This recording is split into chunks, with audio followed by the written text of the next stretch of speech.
Sometimes when you're on your path to wealth and abundance, you need a little spark to get started. This is Robert Manni, host of Guys TV, and this week my special guest is Reverend James Parker. We're going to talk about the wealth spark right here, right now on Guys TV. You can also catch me on KCAA Radio here in Southern California, Guys Radio, my worldwide podcast, and we're on UK Health Radio all weekend long. Guys TV, Guys Radio. Thanks for your support. Okay, Guys Radio, we have a very special show today. We're going to talk about, getting into the new year and all, we're going to talk about how to kind of lead your journey to abundance financially, abundance spiritually, just abundance and being a human being on this planet right now where it can be very challenging. And I'm pleased that our guest is Reverend James Parker. Let me tell you a little bit about Reverend James. He's a senior minister and he's the CEO of the Unity organization in Chicago. He's got extensive entrepreneurial background. Like a lot of the folks in management at Unity, he's got the business background as well as he's got the kind of spiritual background. He's worked in multiple industries, including telecommunications, construction, real estate, business consulting. He's got a marketing, like myself, marketing background. I believe he's got was a BA in English like I was, and he's a respected leader, inspirational change maker, and he interweaves spiritual insights with practical financial wisdom. So what we want to do today is talk about his book. His new book is called The Health Spark. So for those on YouTube and Rumble, you can see the book right here. And it's really about embarking on a transformative journey toward abundant living and enlightened prosperity. And what could be better than that? And it's for business people, business success, spiritual success, and starting and beginning your own journey to wealth accumulation. Welcome to Guys Radio, Reverend James Parker. Thank you so much for having me here today. And to be honest with you, the name of the book is The Wealth Spark. What did I say? The Health Spark. Oh, no, I thought I said the Wealth Spark. Sorry. Yes. Okay, The Wealth Spark. And it is about wealth. I must be thinking of my health, so sorry about that. So let's get into it. You've been preaching and you've been a business guy also. And when did you come to the kind of conclusion, if you will, or inspiration to say, I want to do both. I don't want to just do business. I want to take the spiritual aspect of living and kind of put them together and help lead people on a path towards financial abundance as well as spiritual awakening. Yes. Well, to be honest with you, the inspiration came from before I got myself into seminary and became a minister. I was in business and I was closing deals and having a great time in business, but I still was not fully happy. I wasn't satisfied in my life. And I found that there had to be something more. And so I went on a journey, of course, and I started learning and reading and growing and evolving. And suddenly I found that prosperity, there's a myth to prosperity that you can have prosperity. If you have prosperity, you're successful, you're happy. If you have prosperity, it leads to prosperity in other aspects. And that's a myth. So I decided to bust the myth. I decided to move into something else. I started learning and growing in wealth accumulation and in wealth in my life and wealth in my health and wealth in my relationships and having sustained success, a sort of happiness that many times eludes us. Mm-hmm. You know, it's interesting that some people say to that point about kind of separating wealth and then spiritual awakening, that they think like, well, money is the root of all evil, but it's really not that, Reverend. It's really about the love of money above all else is the root of all evil. You're absolutely right. Yes. And I get it. I understand the people are quoting the Bible and kind of misquoting it. As you said, it's the love of money. But even beyond that, money is simply just a tool to earn more money. We have to discover that there's a greatness within us that is waiting to just come forth. And that greatness starts with who we are, how we feel, where we are emotionally. Are we living an abundant life? So it's really important to move out of the kind of veil of money being the root of all evil and seeing life as the gift that we're all given and that we have an opportunity to express and I quote Florence Shen, in the most perfect way. Mm-hmm. You know, it's interesting that there's a lot about a manifestation in this book and how we kind of draw abundance to us. from interviewing so many people and just my own personal learning over the years, it seems like what we do is we don't give spirit enough credit for what spirit is. For instance, we think about, and we can do the visualizations, and I want this, let's say it's a Mercedes or whatever, and there's nothing wrong with wanting or having a Mercedes, Absolutely. but we think about that like that's the be all end all. And we try our best to control the outcome, and it becomes you visualize, you're controlling. And what we don't realize, Reverend, is that there's so much we can only visualize so much. There's so much out there. There's so many gifts that spirit can give us that we are limiting ourselves Yes. by not allowing and trying to force things the way we want them to be, where spirit wants to give us way more than we can ever imagine. Yes, you're absolutely right. Again, there's this ideal out there that if we visualize just one thing, then we hold for that particular thing. But uh, God is here to give us all the riches. And so we have to allow ourselves to really begin to see that spirit is just a part of who we are, a part of us that's just trying to come forth to evolve into this fourth dimensional plane that we have the opportunity to work within. So I really love what you're saying, because I find all the time when I'm speaking even to members and congregants and people in the church life who are stuck kind of in this place of visualizing one thing. And the idea of visualization is becoming that thing. So if I'm going to visualize something, I actually have to become that thing. I have to begin to see it in my life.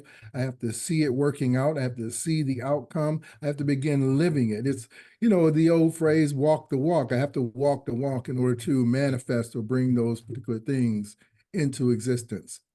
So it's not as much as when you put it out there like you want it, that means there's a separation and you don't have it.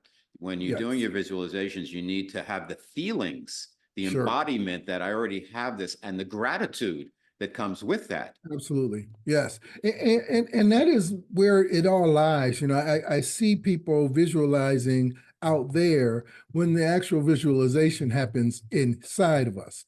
And we have to begin to encourage ourselves to let go of our limiting thoughts and limiting beliefs, things that we've been holding on for a very long time, and allow ourselves to come into the manifestation of our good. And that happens really by allowing ourselves to integrate our emotional, our personal, our relationships, our finances, everything into the embodiment of the spirit that lives within us. And then we attract, as you know, the law of attraction, we attract those things into existence, into our lives. Yeah, it's already out there, right? Everything we could ever imagine is out Yes. there. So it's a matter of how we tap into them to bring them into our lives because it's all Yes. there. It's It's all all there. happening. Yeah, Yes. got Yeah. it. Okay. And I really find myself looking toward having this gratification, this idea that we can absolutely have everything we want, and we can be grateful for everything we want, but we must put feet to our faith.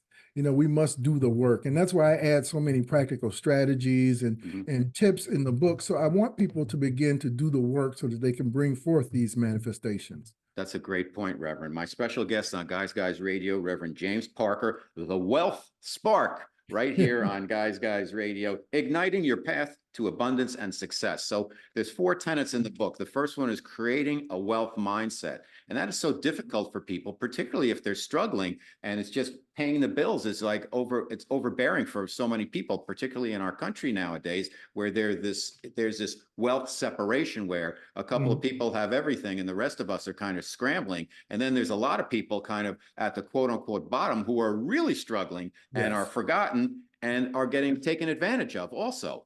Talk to us about how you communicate with people about being able to get yourself into a wealth mindset with all of these things happening.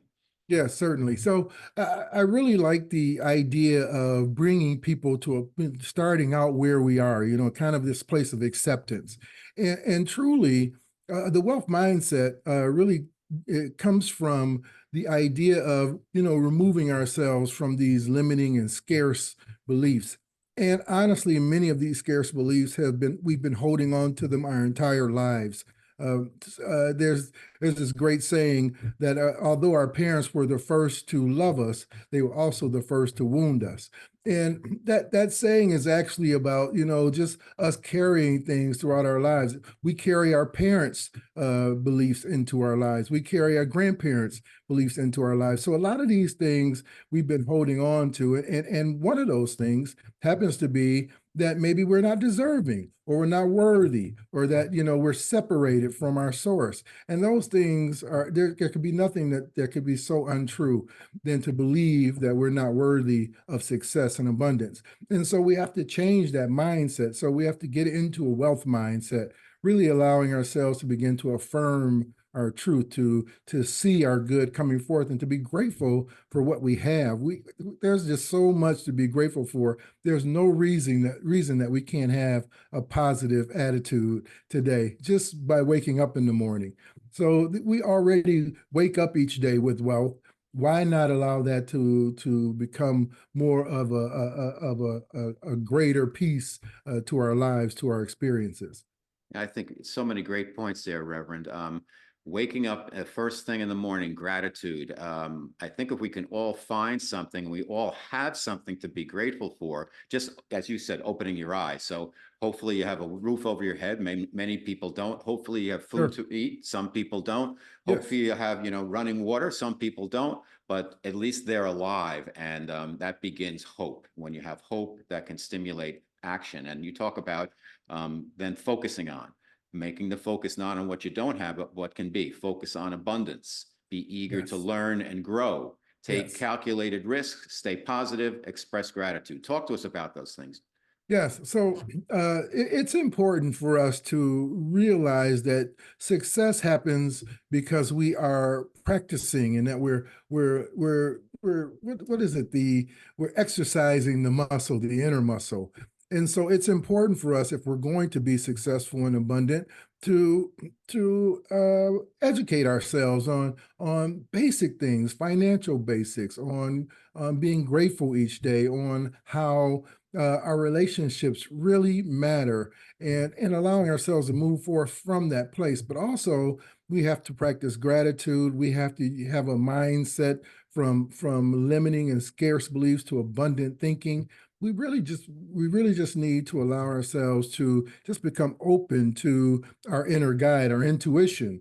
Just listen to the voice. Allow ourselves to go into some self-reflection, meditation. I saw one of your shows where the gentleman was talking about meditation. He was spot on. We really need to allow ourselves to go into a place, get centered, listen to the voice within, and it will guide us into the perfect expression of our lives. Mhm. Great point. And another point that you make in the book and in this section is about mindfulness. So for the benefit of some of the folks out here who might have not have been introduced to you or my show, what does mindfulness mean to you, and what does it mean to the average person who is busy, making pizzas or whatever driving a cab or whatever they have to do to make ends meet? What is mindfulness to them? Mindful just is just a moment of centeredness, allowing us to come into a center within, and to concentrate or allow ourselves to consider the present moment. And if we allow ourselves to consider the present moment, moving out of the fear of the future and the doubts and worries of the past, and just allow ourselves to be in the moment, our minds will, the idea is that whatever we think, we create. It becomes our reality. So if we allow ourselves to come into a moment of mindfulness, what we're really doing is just getting ourselves grounded, centered, and allowing ourselves to really become open to all the goodness that is there available to us, that you spoke of earlier. And is part of it being present? Because I think what happens, and correct me, Reverend, if I'm incorrect here, is that we carry around the past programming from our parents, from our upbringing, and we then replicate each day, but we're not doing anything new. We're not releasing that data so we can be present and embodied with spirit and can go forth. Yes. Maybe I didn't articulate that well, but it seems like we're No. carrying around a lot of stuff that just gets in the way and limits us, incredibly Yes. so. Oh, I love that. And the ideal here is that, we are always getting ourselves into this routine. And the routine didn't happen by chance. The routine came about because it started to work for us. We were having challenges, or something shows up in our lives that's adverse to our way of being. We get ourselves into a routine, and we try to fix things in a certain way. But honestly, the idea here is that we really want to allow ourselves to see the benefit of our good, and to really, express that. And that's why I call it holistic wealth. I call it holistic wealth because I want people to really get into the idea that when we allow ourselves to get into holistic wealth, what we're doing is that we're enriching every aspect of our lives, not just our finances. It's igniting a path to fulfilled and abundant living. It's kind of the integration of our financial success with our personal and emotional success. So it really opens us up to an overflowing and abundance of good. Oh, I love that. The second tenet kind of in the book out of the four is cultivating successful and positive habits and practices. And I think this is incredibly important because, it's walking the walk. So, Mhm. we can talk about meditating, but you've got to meditate. You can talk about having being mindful and being present, but you've got to do it. You've got to Yes. do it every day. And I find, and I stress this, I say this to so many of our guests, because I think it's super important that when you get into practices, you've got to do them every day. That first step Yes. is the most difficult, but once you do it, just do a little bit with meditation, a little bit every day. And you'll find that, the thoughts are there, but then they're like clouds. They drift across the sky and you'll get to that open space, but you've got to stick with it. You've got Yes. to stick with whatever your practices are. I mean, before our show, I got up early this morning. I did what I do every single day that I can do. Yes. Some days I might have to travel or whatever, and I can't do my little routine, but I want to do my affirmations, my gratitude, my meditation, my physical work my little workout that I do, and top it up with some push-ups and some squatting and stuff like that, and dowsing and all types of stuff that work for me. But to me, everybody should have certain a protocol, practices they do daily to keep, if nothing else, just to keep them on the path. What do you think, Yeah. Reverend? I absolutely agree with you. And that's why I add so many of those techniques into the book. Yes. I really feel like consistency is the key. And if we're disciplined enough to just be consistent with our practices, with, like you said, the meditation, the gratitude, the visioning, the affirmations, the mirror work, or create affirmation cards or a vision board for yourself, just allow yourself to get into a routine of something that is for your absolute good, and you can't miss, but changing your habits from the old habits to the new, and then manifesting your good into your life. And a lot of the super successful, quote unquote, super successful people like Elon Musk, they get into meditation, they do things. I interviewed a gentleman a couple of weeks ago. He wrote a book on seasonal affective disorder, and he also Mhm. wrote one on transcendental meditation. I was talking to him Mhm. about it, and I noticed that his friend is the CEO of the David Lynch organization, which is all about mindfulness and meditation.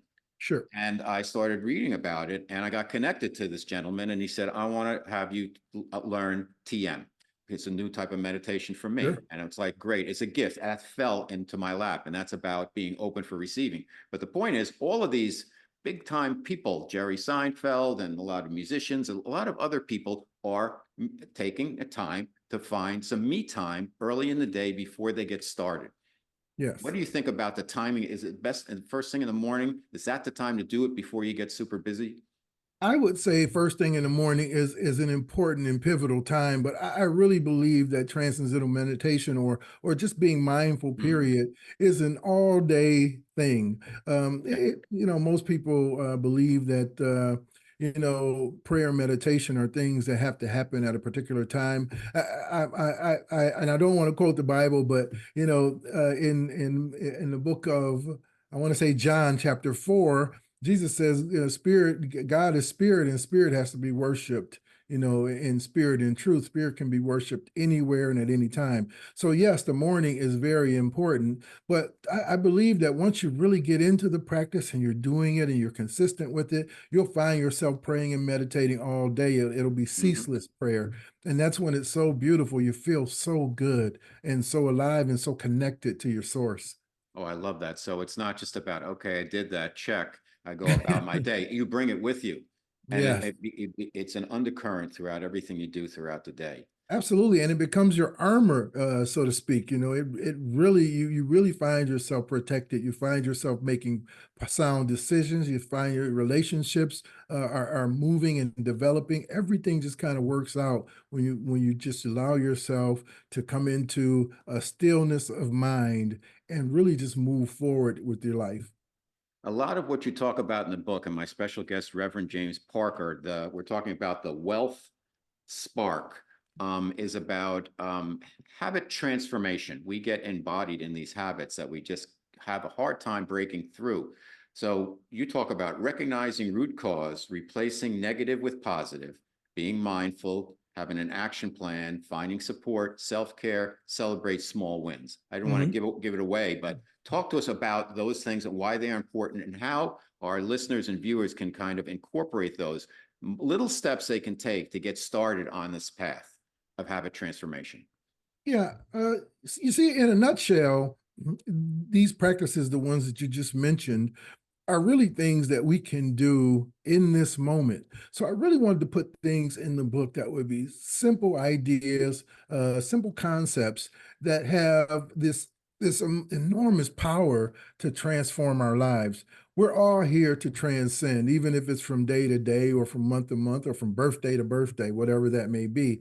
And that ability to transform or transcend our current situation happens by taking in these practices, by having the gratitude and by taking action and changing our old habits to new and getting into a new mindset, really just allowing ourselves to function as we truly are meant to be. We all want a peace of mind, so to speak. And in order to find that peace of mind, we really need to work toward, walking the walk, toward being our highest selves.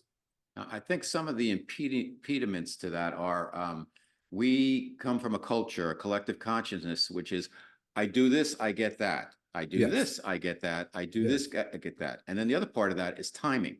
Two things that I've kind of figured out, I think, is that when you do this, you don't necessarily get that. Number one, you could get Right. that, but you Right. might get other things. But there's nothing wrong with doing something and expecting to get something. But spirit has a different timetable in that Yeah. you can't, it's not about us controlling the Right. outcome. It's about allowing and understanding that maybe life doesn't seem to be fair because when you do this, you don't necessarily always get that. And Right. it's a tough pill for a lot of people to swallow because they can say, well, if I do this and I don't get that, why do I bother doing this then? Right. Yeah. Yeah. Very, very good point. I see a lot of times people bartering with spirit. They want, Right. it's the old, if you get me out of this today, God, I promise to change. And so these barterers, these people who are bartering are really not really accepting their truth. And the old saying is, we play and God laughs. I mean, if we actually if we actually follow a positive routine, a positive pattern to our lives, we can have everything we want. Now, will that show up? Will that show up the way we think it will? No, actually, it'll be greater. So, allow yourself to live the dream, sure, but be open to even greater things. Yeah, it's interesting because sometimes the things we want and we want to hold on to, when they leave us, we're just crushed. Yet, almost I've found in my life, invariably, it's opened the doors for even better things to happen. Yes, And yes, it's just at the time, of course, we're human. We're going to feel it. We got to lick our yes, wounds before we move forward, but we can't shut down. And I absolutely. think that's the important thing. We have to be open and look for the lesson in everything. Yes. Let me ask you this, Reverend. When you talk to people, I'm sure they come to you all the time and they have their challenges and they say, "What about this or what about that?" And I'm having this trouble. What do you hear the most from people? What are the challenges that most people that you speak with and speak to are going through? The challenges have changed quite a bit since COVID. And since COVID, there's been this air of mild depression in people. And what I've noticed, are that relationships and social that people's social skills have started to change a bit, because I guess maybe being shut in. Also, there's a huge diminishing there's this diminishing value of people's worth. People don't feel that they're worthy anymore. Like they're just accepting of everything that comes their way. And so I really try to get people to see and accept their truth, that you are a being of light. You are a child of God. You, regardless of what your religion may be, you have a higher power. And having that higher power within you is a game changer. And so to get people to find their way back to their own spiritual presence, to their own highest self, that's been a challenge for me. But the old saying, we don't call things problems, we call them projects. Because if we call them a problem, then we're giving power to them. If we call it a project, we're taking power back for ourselves. So I really want people to find their truth, their highest selves. And honestly, you know, uh, I think that it can happen just by allowing yourself to make those subtle changes to your mindset, to establish positive habits, to take action toward your goals, and to craft a life that is not just lived but lived abundantly, finding that very special quality, that overflowing value that's within you.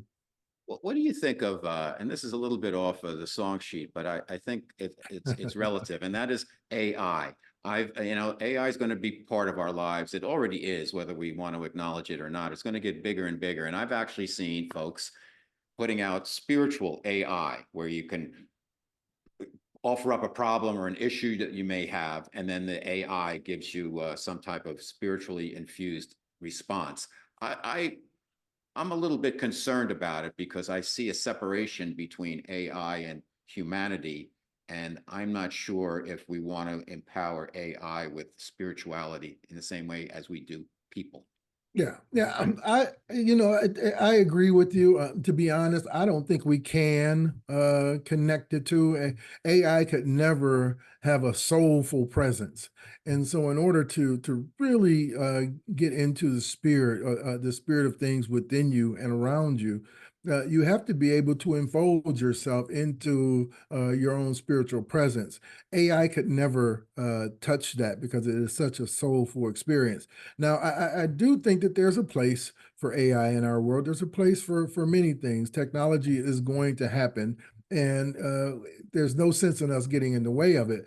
But that's why I speak so much about coming into your own self, knowing who you are. What is it? Know thyself, and you will know the universe and its gods. And if we know ourselves, there's nothing AI could do to combat that. What has been the biggest challenge for you as a person, as a human, on your spiritual path? You're a successful business guy, very articulate, um, help people make money. You went on a spiritual path. Along that path, what has been the biggest challenges for you personally? I'll be honest with you. My biggest challenge was speaking to crowds or praying out loud. There was just no way I could do it. I found myself preparing and memorizing things and just doing everything I could to be able to speak to an audience, to speak out loud, to use my inner voice, because the voice is power. That's the symbol. It's the power of the spoken word. But what happened to me is I started allowing myself to really become entrenched in what I believe. I started doing mirror work, speaking to myself, affirming my truth. I started doing the work and practicing principles of sort, knowing that I'm a child of God, that the divine spark, the same spark that was in Jesus Christ is in each one of us, and that my thoughts will create my reality. So knowing that, I began changing my way of thinking. I think that many of us, at some level, are holding on to our negative beliefs, the things that are not serving us, and it's causing a disconnect. We're not allowing ourselves to get into the flow. And then once I started allowing myself to just get into the flow, the flow of my connection, my currency, as some say, that like current flows to get into the flow, those challenges began to dissipate. I began to see that I can speak and I can speak with a powerful voice, and my voice changes lives. And so I wanted to also put that into that kind of concept into the book. This is what you can do to change your life, to change from those challenges that you may think you're having, but they're just seeming challenges. It's just the appearance of a challenge. Talk to us, Reverend, about, you mentioned getting into the flow. What some of the practices you did to get into your own flow, to find your flow, and also talk to us a little bit also about mirror work and how that, because I was like, I don't do mirror work, and I was thinking, I don't know if I want to look at myself in the mirror and say stuff, but I think it's probably a very positive practice. Yes, yes, flow and mirror work. So with flow, there's this we are all a part we are all on a path of sorts, and being on that path allows us to be able to reap the benefits of the universe. There's nothing that's in the universe that's not inside of us. Every element that's in a star is within us, and that's an old saying that has been overused. So to get into the flow, we really just have to allow ourselves to see that we can move in a way where we're not separated, where we're not disconnected. Being in the flow means not being separated from our source.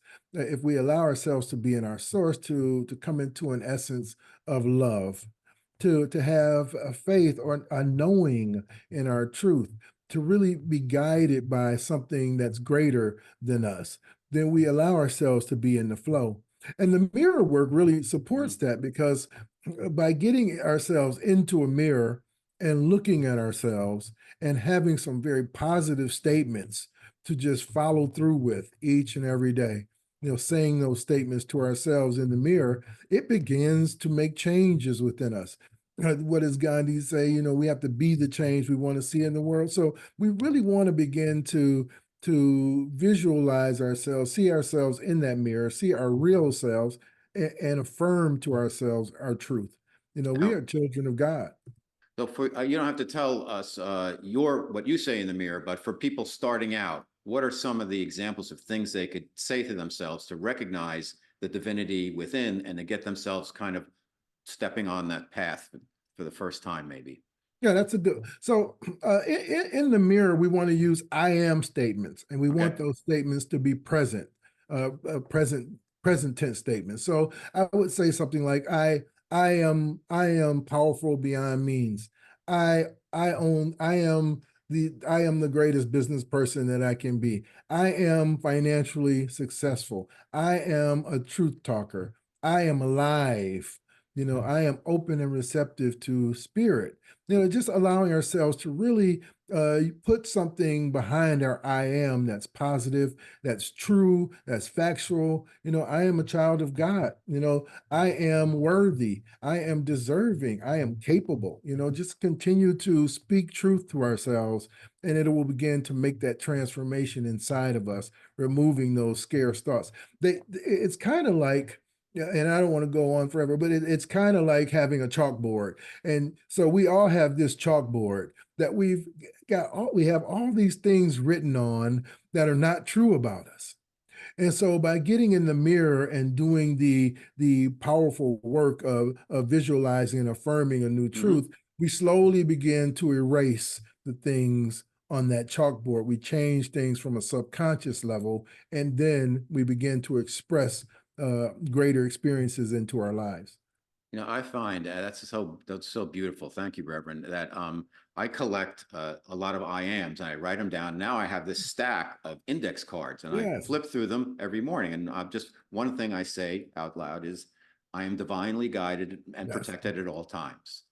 And I really believe in the things that I'm saying, because you don't want them to be rote. You want to really feel them. But if you write them down, write them down. My spiritual teacher used to tell me, write it down, write it down, write it down. I find that that also enhances the power of a lot of the practices we want to implement. Do you find that to yeah. be the case, Reverend? I absolutely do. It's a very powerful act of journaling. I believe that most people believe that journaling is something that you have to sit down and write all of these different things. Journaling it could be a simple sentence, it could be a few words, but when we allow ourselves to write things down, we're allowing it to stick.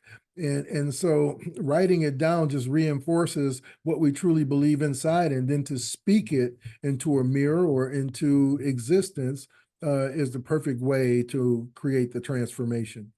And throughout the day, we can be repeating this stuff to ourselves, and I think it makes a huge difference. Yes, yes, Just God, one of the ones I do is God is, God is, God is, God is, God is, God is, God is, God is, God is. It will be so, it will be so, it will be so. Behold, I make all things new. Behold, I make all things new. yes, Behold, I make all things new. I'm in the upper room. I'm in the upper room. I'm in the upper yes. room. And if I have I'm in the car and I have a moment where, okay, free moment, I'll just say some of the things that I've been writing down and doing in the morning throughout the day. Like, why Yes. not? And it reinforces them and it makes me feel good. And part of it's psychological, but part of it, I think, helps cement that connection with the spiritual aspects of ourselves. Yeah, and it moves you outside of whatever you may be going through in that moment. You know, sometimes we're holding on to something that we believe is it makes the sky fall or something. Now, one of mine, I say all day long. Every member of my church knows that I say it every Sunday. More of you, God, less of me. Oh, Yeah, I love it. I just ask for more of spirit to, to work in and through my life. And it just seems to bring a certain peace over me that I just can't, I can't express how great it feels. It sounds like, just from hearing that it allows you to kind of open up to receive instead of just trying to hold on to who I Yes. am, open up to the divinity that's not only within us, but everywhere. Everywhere. Yeah. Yeah. Just become more of a universal presence. If we just see ourselves as a universal presence or as something greater than we even think we are, and we're actually so much more than we even think we are. But as you said earlier, some of the societal standards have, kind of pressed down on some of us, and we've stopped believing in who we truly are. And we can't do that. The name of the book is Yeah. The Wealth Spark. Reverend James Parker is my guest. What would be 3 tips for our listeners who are going to get your book, who don't have it yet, to get them started on their Wealth Spark path? 3 tips. So I would say first to shift out of scarcity beliefs and into abundant thinking. I would say, secondly, allow yourself to come into the presence of gratitude. There's so much to be grateful for, so much to be grateful for. So just allow yourself to cultivate gratitude into your own life. And then lastly, I would say stay open to learning. Always allow yourself to grow, to expand your presence. And if you do those things, you are on the path to wealth. I love it. It's interesting. I was in New York City where I lived for many years, and I brought my son. My mom passed. We went back to New York, New Jersey area, and we had some time, so we went into the city. We went to see the tree. I've never seen more people in my life coming in at Rockefeller Center. But you know what the thing is, Reverend, is I didn't feel any joy. It was a crush, a massive crush of people holding up their cell phones to take pictures, and I didn't feel that joyous Christmas feeling. What are some of the things, even though, Christmas can be a feeling that's throughout the year, and it's been so twisted now in our culture, in terms of what it even means, what can people do to bring that spirit, that joyful spirit with them throughout the year? Yeah, well, first of all, I would say if we're going to have a joyous spirit, we have to release ourselves from judging and criticizing anything outside of us. Secondly, I really believe that joy is an eternal expression. Faith is an internal expression. Love is an internal expression. These are all the things that are a part of our lives, the things that we carry within us. So it's really incumbent upon us to activate those feelings, to activate those emotions. If we don't, then we're separating ourselves from our source again. We're disconnecting. And many times we'll look at something outside of ourselves and say, "Oh, why is this happening?" Or why are things so bad? But you know the old saying, if you feel that God is distant, guess who moved? You know, so many people Yeah. are separating themselves from the source. But if we just allow ourselves to come into an expression of what's within us, that greatness that is within us, we rarely see the things outside of us that can have that kind of effect on us. It's important for us not to become attached to any feeling that is not serving our highest good. Mhm. Yeah, that's amazing. Good advice. You know, and to qualify what my statement is, the tree was stunningly. I've seen trees every year in Rock Center, and this was Yes, as beautiful as I've ever seen. yes, The displays on Saks Fifth Avenue were over the top gorgeous. It was at such a joyous time of the year. It just didn't feel. Maybe it was the crush of people or whatever. But I yeah, said I got to step back and say, how can I find the Christmas in Christmas? Because sometimes it gets past us because it's just such a crazy time of year. yeah, yeah. So I guess that's just something we all have to learn. I have my own challenge there. So, No, and Reverend, I agree with you. It's mhm, important that we begin to see that, and it's amazing that you did see the beauty around you. You did see the tree, and that you were in the place, so to speak. yep, So yeah, I absolutely don't see a challenge with anything you said. I really believe that, like I said, there's this mild depression going on yeah. around, and so sometimes, as you said, in the collective, we get caught up in it. And if we take that step back, as you did, we can find ourselves back to our path. Thank you, Reverend. And thank you for being on Guys Radio. The name of the book is The Wealth Spark. Reverend James Parker, where can people find out more about you at Unity and get the book? You can find me at thewealthsparkbook.com. That's thewealthsparkbook.com.